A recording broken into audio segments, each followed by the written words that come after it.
Hi friends, అందరూ ఎలా ఉన్నారు? అందరూ బాగుండాలి, అందులో నేను ఉండాలి ఫ్రెండ్స్. కోవేట్లో పావురాలు చూడండి ఏ విధంగా ఉన్నాయో.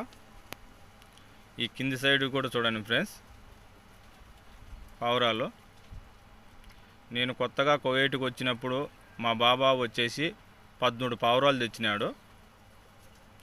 13కు ఇవన్నీ వచ్చినాయి ఫ్రెండ్స్. చూడండి ఒకసారి. ఈ 2 ఏళ్ళ లోపల ఇన్ని వచ్చినాయి అంటే చాలా మేలు ఫ్రెండ్స్. ఈ మన నెమ్మిలి మాదిరి ఉంటాయి చూడండి ఫ్రెండ్స్. చూడండి, మన నెమ్మిలి మాదిరి ఉంటాయి. ఇంటికి వచ్చేసి జొన్నలు పొద్దున ఒకసారి, సాయంత్రం ఒకసారి వేస్తా ఫ్రెండ్స్. ఈ పావురాలన్నీ 2 ఏళ్ళ పావురాలు ఫ్రెండ్స్. ఇలాంటి వీడియోల కోసం మన ఛానల్ సబ్స్క్రైబ్ చేసి ఒక లైక్ ఇచ్చుకోండి ఫ్రెండ్స్.